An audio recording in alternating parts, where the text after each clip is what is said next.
All right, everyone, if we can take our seats, it's time for the final panel of the day. Final panel of the conference. And then there's drinks. The sooner you sit down, you get drinks and snacks. There's appetizers. All right, welcome back, everyone. It's now time for our final panel of the conference. The conversations we've had over the past 2 days have been both productive and inspiring, and we're grateful for the contributions of all of our panelists and for all the wonderful questions that we've received from audience members engaging in this conversation. Our final panel is going to highlight some of the wonderful individuals with disabilities who've been able to achieve success through federal employment and federal contracting. Please join me in welcoming Teresa Thomas of MITRE back to the stage, as well as our panel of Chad Brown, who works with Code Plus at the National Labor Relations Board, Brian Callahan from KPMG, who is also a Melwood board member, and Raymond Montgomery, who is the outreach coordinator for Bosma Enterprises.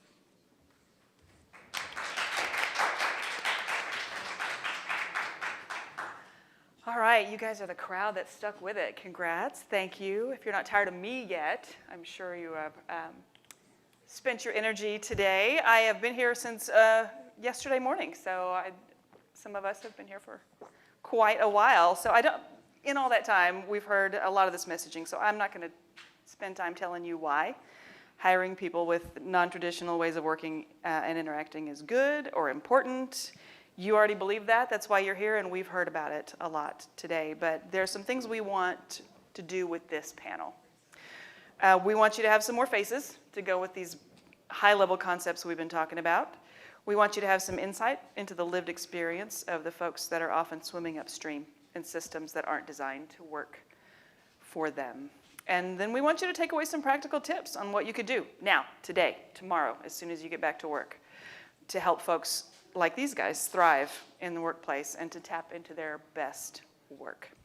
So in a minute, each of these guys we're going to walk through their career journey some.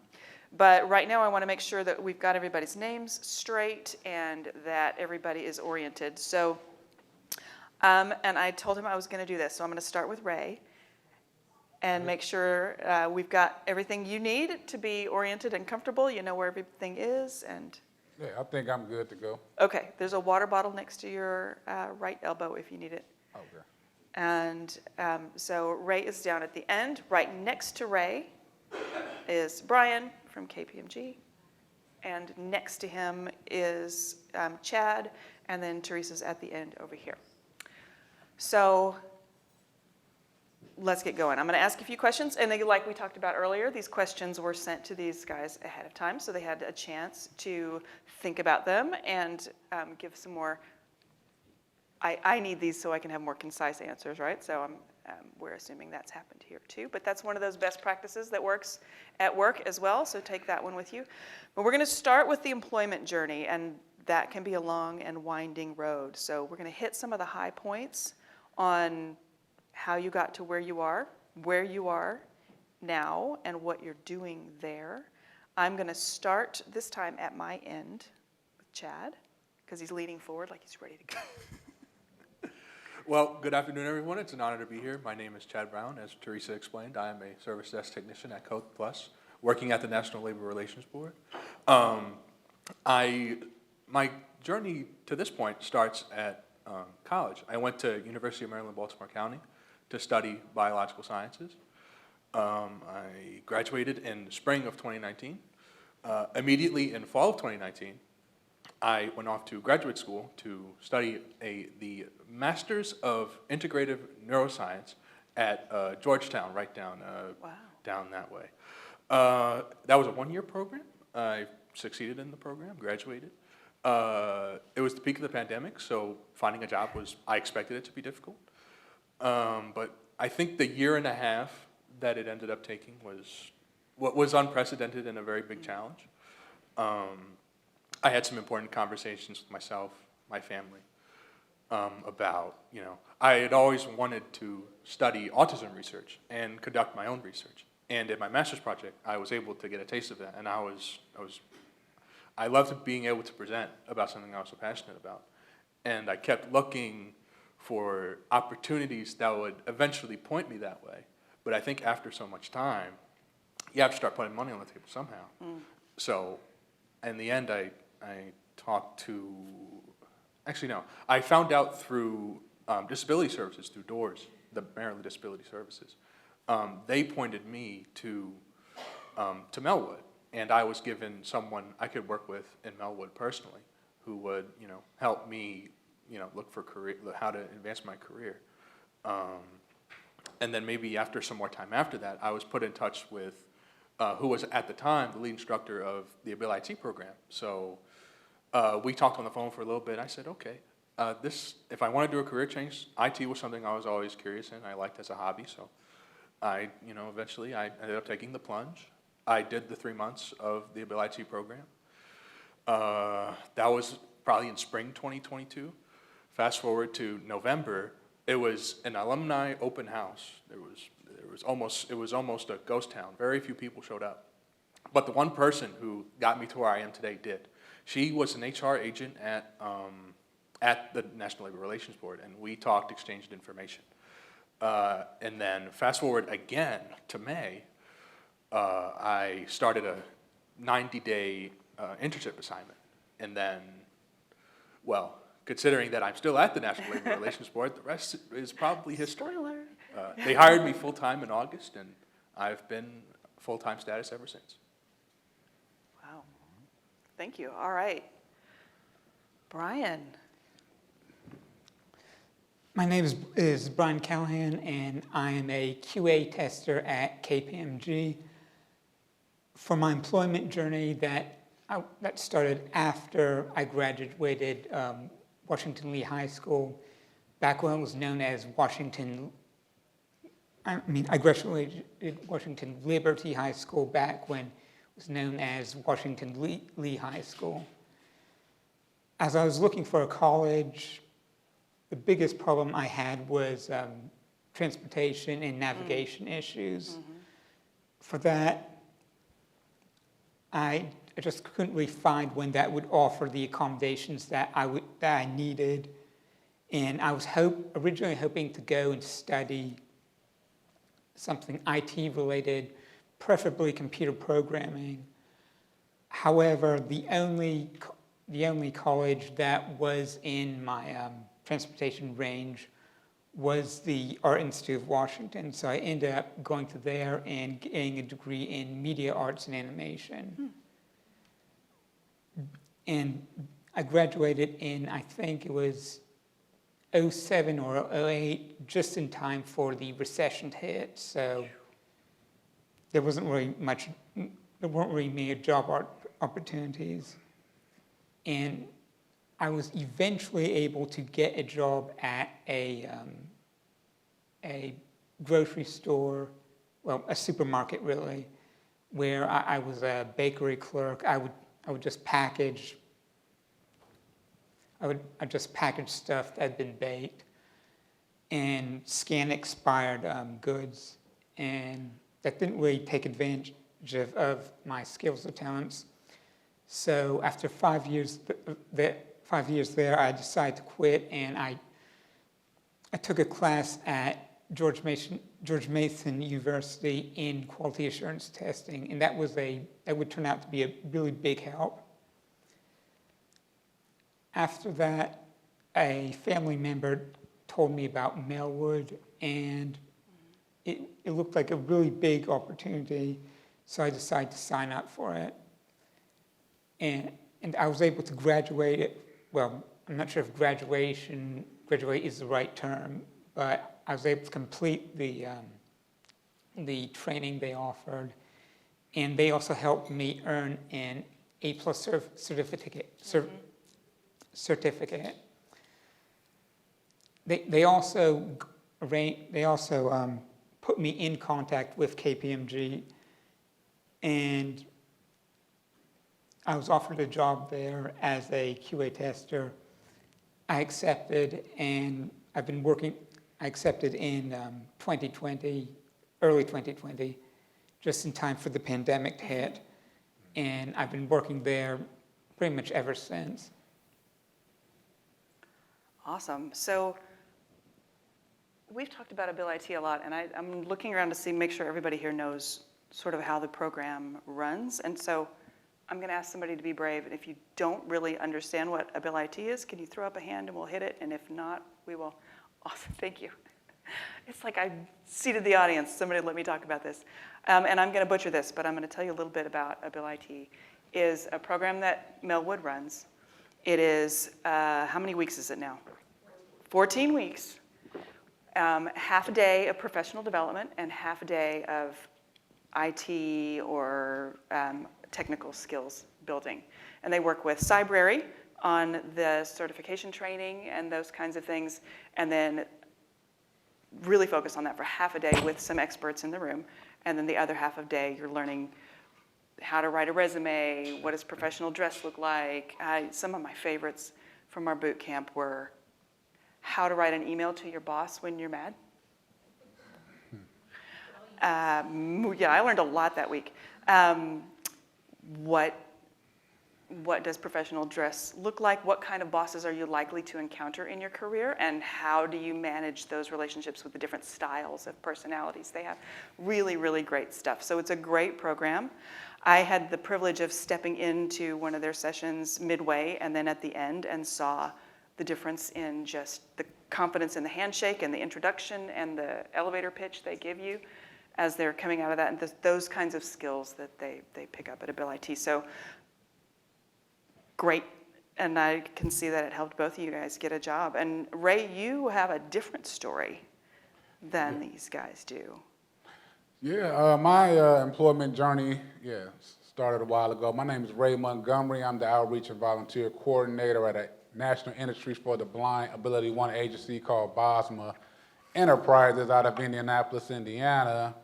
And unfortunately, I lost my sight back in 1997 due to a gunshot wound, which caused me to go totally blind. At the time, I didn't know anything about blindness, did not know I was going to be totally blind. All I knew was Ray Charles and Stevie Wonder.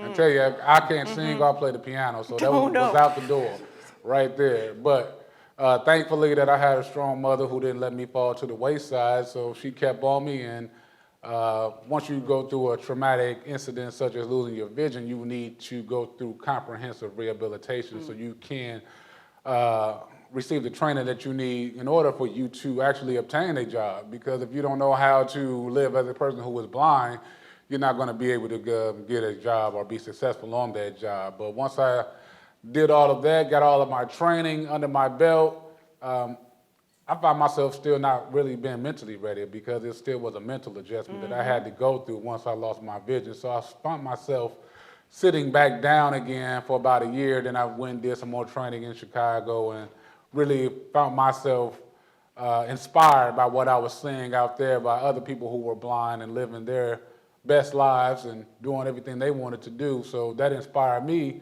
to actually take my life to that next level, which was actually going back to college.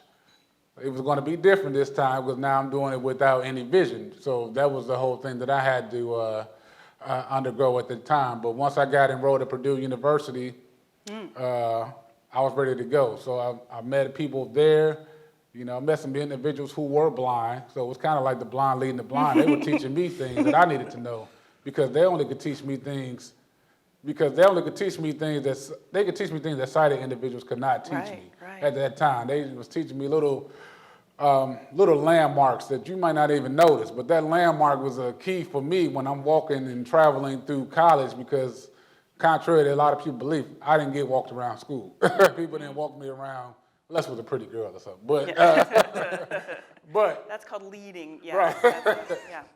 But yeah, once I got that under my belt, got around Purdue, and got my BA in 2005 with an emphasis in radio television. I really wanted to get into radio broadcasting, so I was doing a lot of internships, doing my own little radio show back in Gary, when I was staying up Northwest Indiana. But found myself still getting the doors closed on my face. Unfortunately, you may not know this, but there's a 70% unemployment rate among people who are blind or visually impaired. So that's 7 out of 10 people who are blind that's looking for gainful employment that are not able to find that gainful employment. And I didn't know I was in that pool until I was getting that door slammed in my face. But fortunately, I went on, got my BA in 2005, like I said, did all the radio things. But I still wasn't finding myself finding employment. So I moved to Indianapolis, Indiana. Finally found a place such as Bosma, which was an Ability One agency, like I said, and their mission is to create opportunities for individuals who are blind or visually impaired. We do a lot of work with the VA hospitals, packaging, exam and surgical gloves, making sure our vets have what they need to be, just making sure the vets have everything that they need. So once I did that, I got my foot in the door. So I was grateful to get my foot in the door at Bosma. I started off working in our production line, packaging, doing things in the manufacturing environment. Eventually, I was able to move up, taking advantage of cross-training opportunities, and eventually I moved up into marketing, where I'm at now. So I do a lot of marketing, outreach, volunteerism. I do a podcast called Navigating Blindness. You can find it on Apple, Google, and SoundCloud. A little shameless plug. Yeah, and we do a lot of public policy and speaking to individuals like yourselves about what people who are blind or have other significant disabilities can achieve. So. Wow. That is a slightly different story, but I'm hearing some themes through all three of these. Underemployment is one of those, which is folks with some really strong skills doing work that they are way overqualified to do, because that is the door they were able to get in. And it is a story we hear a lot. But I also heard themes of the supports that are needed, that took the form of role models sometimes, folks who knew the life you were living and, again, could tell you how to navigate campus or the workplace and say those in terms that you're living every day and really understand, and the supports of the folks that were there to help, who weren't necessarily co-walkers in the road you were walking, but could be there to help along the way as well. So supports and underemployment or themes. And then I'm glad you brought up transportation, Brian, because that's a big one as well that a lot of folks deal with and that we don't think about. And we think about our hiring initiatives and the supports we give in the workplace, and we don't think about how the heck they're going to get there. And that can be a real issue. So thank you for bringing those things up. Let's step a little bit into that interview experience. We're going to delve a little bit deeper into some specifics now in that journey of employment. So we want to hear a little bit about your experience with interviews or onboarding, and some maybe some missed opportunities that things people should maybe have done better. I'm going to start in the middle with Brian on this one. Okay. For missed opportunities, I think the biggest one for me is that when I was initially looking for jobs after I had graduated college, I looked at them and they would all require at least several years of experience. And much later, when I was was working in the supermarket, I read that the X years of experience in a position isn't so much of a requirement as more just something that companies would prefer that people have. So that, in all this time, I'd been assuming that was a hard and dry requirement. So that was that was a major cause of missed opportunities, I think, for me. That's great. Yeah, that just starting with the job description in the first place, that folks sometimes read those lists as we said earlier with agencies looking to start a program. Sometimes they're reading those lists as a way to read themselves out instead of a way to read themselves in. And I always recommend that you put as little as possible in a job description when it comes to requirements or even preferred skills or experience that folks have, or be very clear, like you said, about whether it is a requirement or something that's preferred. That's great. So starting with the job description. I'm gonna hop on down to Ray. Interviewing, I would say one thing with interviewing is don't prejudge an individual once they walk in the door, because you don't know what that individual's skill sets may be. I walk in the door with a cane, so I mean, I know people are going to be looking at me thinking like, how can he do X, Y, and Z before I even get started? But before I got here, I had to do a lot of troubleshooting before I even got to this point. So trust me, I'm always troubleshooting and figuring out ways to figure out a workaround when I'm doing a job. But interviewing, one thing I would say, just don't prejudge that individual. And as far as onboarding, make sure that when you onboard an individual, and I don't speak from a person who is blind, navigate them around their areas. Just show them where the restrooms at, show them where the front door is at. If they don't already know, once they get acclimated to that area, the other individual is going to be able to maneuver without any assistance. We don't need individuals, holding our hands and things like that. So, I like that. As somebody, I don't have very good visual acuity, I guess you'd call it. I don't have good spatial navigation skills. So, when I walk into a building, if somebody would show me where the bathrooms were in the office we were going to, that would be glorious for me as well. So, helping people orient, I heard that. I heard not prejudging, and I've heard making sure the job requisition says what it means. What about you, Chad? So most of what I thought to this question when I read it, when it was sent to me, was some of the professional development instructor at Ability, something that she said one day. It is probably a life-altering mindset that I have, is in an interview, she called it disclosing in a position of power.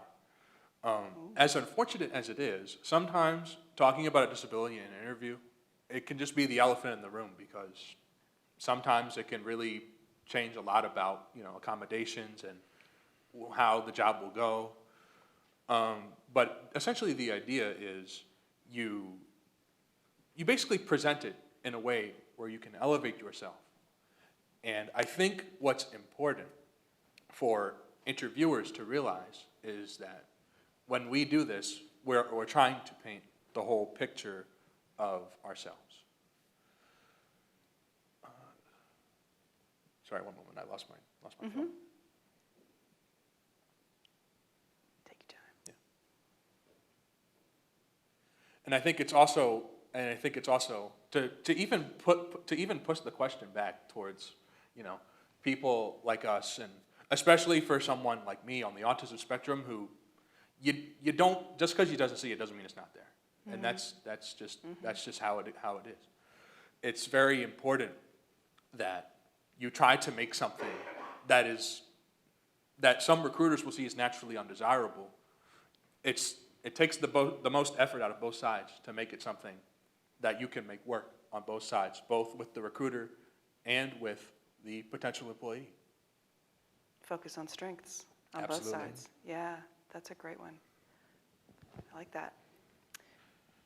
Here's another tip for interviewers. Count to 7 when you ask a question, and give somebody the chance to answer before you try to help them understand the question a little bit further, or try to maybe prompt them on what they should say. In your head, don't do it out loud, because people think things about you. But if you count to 7 in your head, that's almost always exactly enough time for someone who might need a little time to process the question. Sometimes it's because they're nervous. Sometimes English is their second language. Sometimes something crazy is going on out the window behind you. That extra 7 seconds. 7's the magical number. All right, one of the main reasons that people leave a job once they've gotten through all that interview stuff is issues with management. We talked about that some in the last panel. It's some interesting answers, sort of from the employer side. So what thoughts do you have about what makes a good manager? And when I prompted ahead of time, I asked these guys to think about for themselves. It doesn't have to be a what makes good managers answer. But for me, I like a manager who. So I'm gonna start back at this end. Actually, no. Sorry, Chad. I didn't mean to lead you on like that. I'm gonna start with Ray this time. what makes a good manager? I would say a manager that has a open door policy, the one that you can speak with even when you're not having you can speak to about anything. Sometimes you may have to have those uncomfortable conversations, and those things need to occur every now and then, but that's just a sign of a good manager who can resolve conflict at the same time. Another point I would like to make is a good manager always, they always encourage you, they always, how do I say this? They always pull out those skills that you may not even see or know that you have within yourself. So they see things within you that you may not see within yourself, so sometimes they push you to be the best person you could be. They let you make those mistakes that you may need to make in order to get better at your position. Because I know I made some mistakes to get where I'm at today, but it only made me a better individual at the end of the day, or a better employee. So now I know what to do or what not to do. But yeah, a good manager always really encourages their employees, lifts them up, and gives them projects, and just really, I would say, be sensitive to their needs, because sometimes, things happen in life for us. Me, as a person who is blind, things come up for us with transportation that's out of my control because I don't drive. But those things happen when you're living in Indiana and dealing with snow and ice and things like that. So a good manager is sensitive to knowing that sometimes you may be a few minutes late, but as long as you call them, let them know what's going on, you just don't, show up 30 minutes late and they don't know that what happened. But as long as you call, have that communication, open line of communication is key with your managers, and let them know what you need in order to be successful, because they don't know what you need as a person who is blind, because they're not blind themselves. So as long as I talk to them about what I need, I have to be my own advocate at the end of the day, because I know what I need, I know what works best for me, and how I'm able to be the best employee I can be. So they need to listen, they need to see you as an individual and be sensitive to your needs. They also need to see the strengths in you that you might not see in yourself. That's correct. And pull those out for you. All right, I like that. I'm gonna hop back over here to you, Chad. Ray, I love how you put that, because a lot of, actually what I thought when I encountered this question was very similar to what you had to say. But I thought about it more in a general sense, just in terms of how a manager conducts themselves in their workplace, that they realize that they're a leader for their employees, not just that they have their own work, but they give us work to do as well, and they set an example. They're a textbook leader. And I love how Ray was able to get into the specifics of that in terms of, this conversation. But something that, one other thing that I wanted to add that I specifically like, and I like this about my current boss a lot. I like managers who are very, boots on the ground, ride or die with your people. It shows resilience. It shows a worthiness to really, work with your people. That's a great one, yeah. Very good. Brian, did you have anyone? Yes. To me, a good manager is somebody who really knows the people who work under them, and who understands them, and also understands that when somebody is, say, going into an unfamiliar area, then there are going to be some hiccups at first. Also, this kind of ties into what Ray said, in that a good manager is also somebody who is approachable, who you feel comfortable raising concerns with.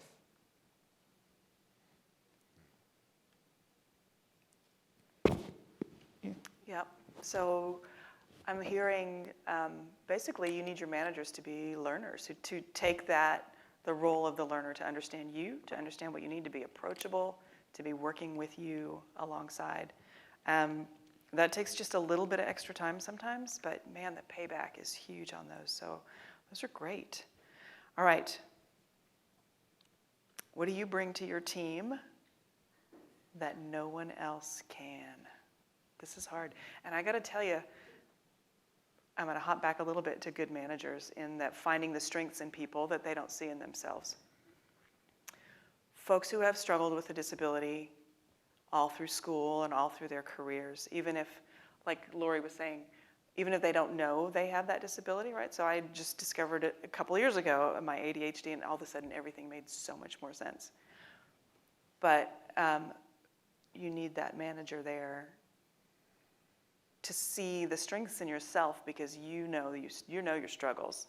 And you're used to being told what you're doing wrong, or how you need to do it a little bit differently, or how you should say things a little bit differently, or how you should, get things in on time, or things like that. And so you really need that voice of strength. And sometimes you can't be that voice for yourself. So I think that also is really important in managers. And I think we've heard a little bit of that from each of these guys. And on that note, the things that your manager should be seeing in you, what are the strengths that you think you bring to your team that no one else can? I am going to start with Ray this time. You said me? I did say Ray. Okay. Some of the strengths I believe I bring to the team is diversity, inclusiveness. Sometimes I see things that they may not see, so I'm always looking at things from the side of a person with a disability. I want to make sure that things are inclusive. I want to make sure that things are accessible when we are doing events, because I help out with a lot of events. I want to make sure that we have materials that are either in Braille, large print, or even accessible online, just because I know that people like to work on the go now with the smartphone is accessible. So I just bring a sense of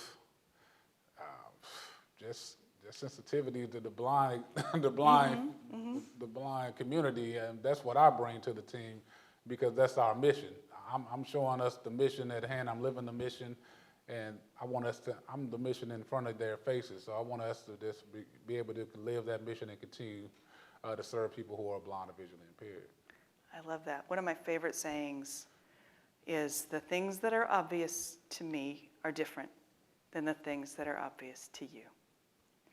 And I think that is a great strength to bring to a team, to see the things other people aren't seeing, as you put it. All right, Chad. Okay, so I like to take a different approach to Ray when I think about this.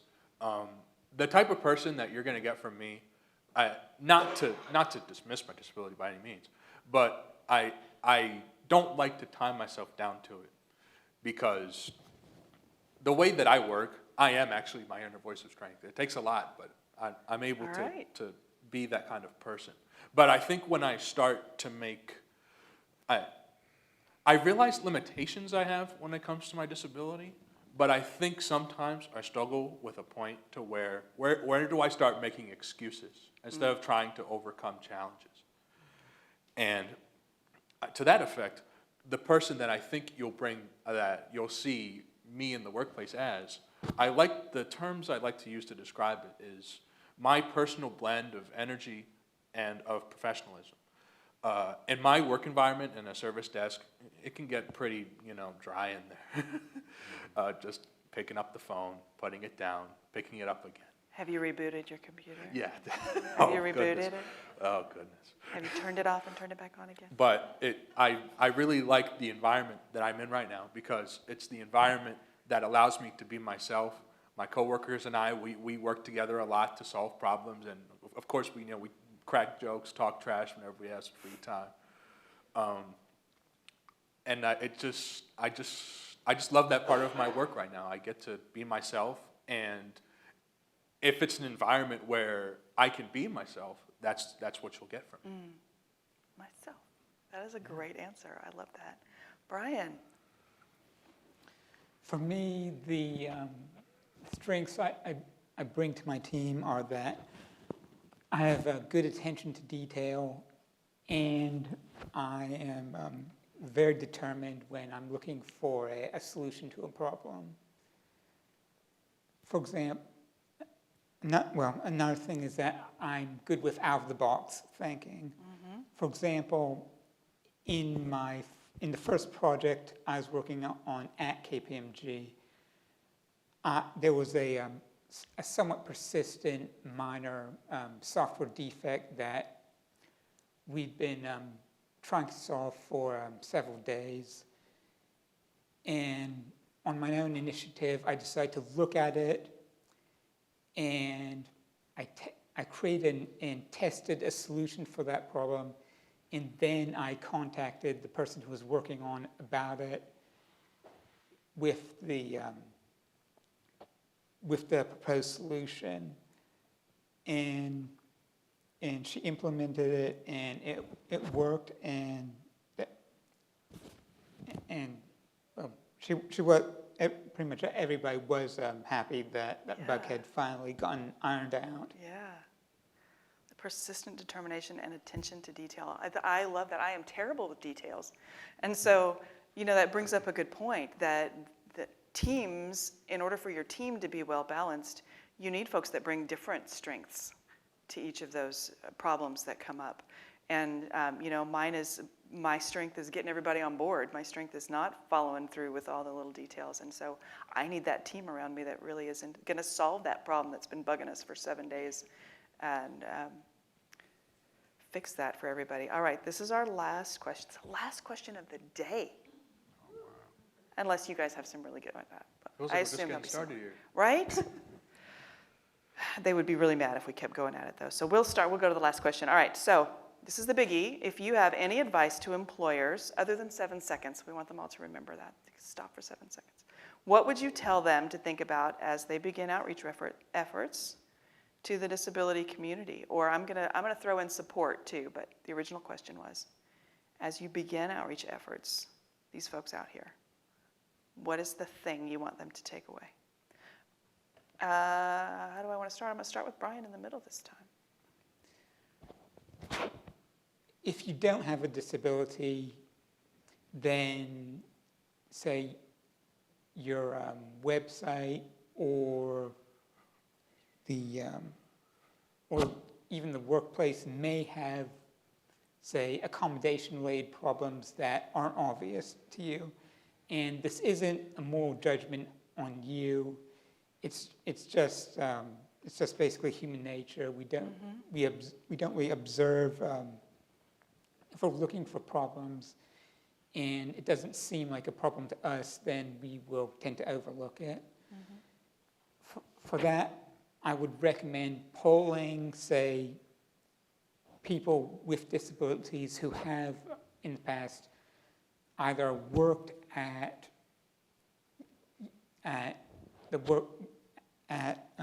your company or your environment, or who have tried to apply to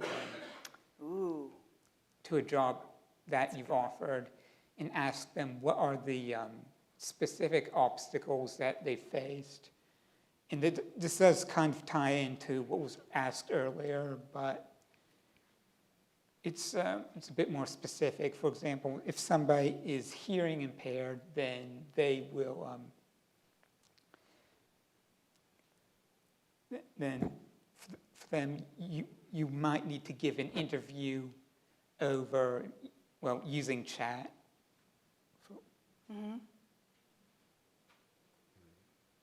I like that. Sometimes we problem solve past that point instead of going back to the people who didn't even make it into that far to ask what happened there before you even get started. I love that. All right, I'm going to hop over to Chad.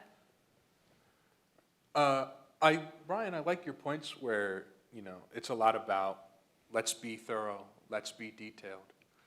I like that a lot, and that was, again, someone else stealing a lot of what I wanted to say. Reiterating. But, It's okay. Yes, It's okay. reiterating, yes.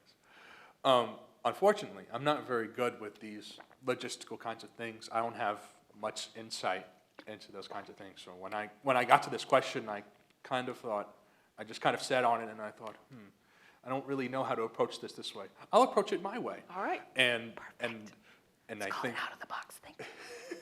if there's one big absolute takeaway, this panel may be called, success stories, but unless it's success you inherited, struggle's going to come with it. It's almost a guarantee. And regardless of disability or not, overcoming struggle is something you just have to learn as a person how to face. And I think anyone with any disability, whether it be something hidden, autism like mine, or blindness like Ray, We work so hard, and every day sometimes is such a challenge. And I think being able to have access to opportunities that give us success and have payoff after all that struggle, I think is a true testament to the type of work that Melwood and other places like this do here. So I really do appreciate the work that Melwood does here, and would tell people that would tell recruiters, that are looking to outreach to people with disabilities. We are here, and we're hungry. I promise you, we are hungry. We want it too. Wow. Wow. All right, Ray, take us home. Right. Well, we talked about the 70% unemployment rate among people who are blind. People who with disabilities, whatever disability it may be, they want to work. They want to contribute to society. They want to be taxpayers, not tax takers at the end of the day. You know what I'm saying? So we want to be productive citizens as well. We want to make sure that we are contributing to society, because we have kids and we have family. We have individuals that actually as well look up to us as well. So when they're talking about outreach specifically, we want to make sure that we're reaching those individuals who have various disabilities where they're at. Like, so networking with other agencies that are actually employing people with disabilities, or training individuals with disabilities, or even making sure that your website is compliant, 508 compliant at the end of the day. So once I'm able to get on there and fill out that fill out that application, I don't get to the end and I can't submit it because of a captcha box or something like that may come up. So just making sure that's accessible. Utilizing social media is another tool, because we are on social media. We're always looking for jobs, either on LinkedIn, Facebook, sharing with our networks and things of that nature. So when it comes to outreach, just going to where these individuals are, because we are looking for gainful employment, because we do want to take care of our families. We do want to be productive citizens at the end of the day. So that's all I have to say. All right. I heard, come to where we are, because we're here and we're hungry. Yes. All right. Are we headed into Q&A? Do we have a few minutes for that? I can't see any of you, so I'm going to leave this to Julian. Not much of a better position right here. Anybody got questions for this final panel? I think All right. that's it. I think you guys left everybody speechless. Uh-oh. I suppose so. Thank you guys so much for taking the time to be here with us today. Thank you. All right. Thank you guys so much. I really, really appreciate this is the perfect panel to end the day on, actually to end these past 2 days on. For everyone, for people here that have been here for all of the events over the last few days, I hope that your heart is as full as mine is from really hearing the stories, the impact, the drive, the excitement, the motivation that all of these different agencies, employers, employees, advocates have to really continue the mission that we're celebrating this National Disability Employment Month and keep it going month after month and year after year. We heard from the Office of Federal Procurement Policy. We heard from the Office of Disability Employment Policy. We had a small business. We had Ability One nonprofits. We had large federal contractors. We had a university professor. We had the head of procurement for GSA, the director of procurement management and policy for NASA. Part of the reason that Melwood does this conference year after year is not just because of you guys out in the audience, but it's an opportunity for us to get all of these brilliant minds up here on the stage and sort of throw them together and see what comes out. And I do have to say, every single year, there have been ideas that have been talked about on the stage, between panels, in the hallways, that have led to projects, have led to pilots, have led to new advocacy for policy changes. And the more we can keep doing this together in a collaborative manner and not in silos, just focused on our small piece of the pie, the more we'll really be able to do together. I'm inspired. Hearing Kevon Woodward yesterday talk about being the first Black actor, child actor who's deaf, to be nominated for an Emmy, And by the way, we gave him the Pioneer Award, and it's the first award he's ever won, so we anticipate that he will put it on the shelf, and then there will be the Emmys and the Oscars and everything else that come later. But Melwood's award will always be the first. And, you know, we heard from NASA, who received an award. You know, we talked to Steny Hoyer, and I'm just full. I'm full of passion, of excitement, of motivation, and I hope the rest of you feel the same. And I hope that you take this message out there and continue the fight, continue the advocacy. If you need more inspiration, just call me or Julian or Scott or anyone else here, and we'll give you that energy and that passion to keep going. But we have to keep moving the ball forward and really showing people how to do it, because we're doing it every day and we can. There's no easy fix to these challenges, but the only way to keep going forward is to just implementing crucial, substantial process. I want to thank the National Organization on Disability and the Intelligence and National Security Foundation for partnering with us to host today's event. And I really want to thank the sponsors, Curley Company, the Alliance for Expanding America's Workforce, which you all should join if you haven't already, GSA National, the CEO Commission for Disability Employment, and Enabled Intelligence.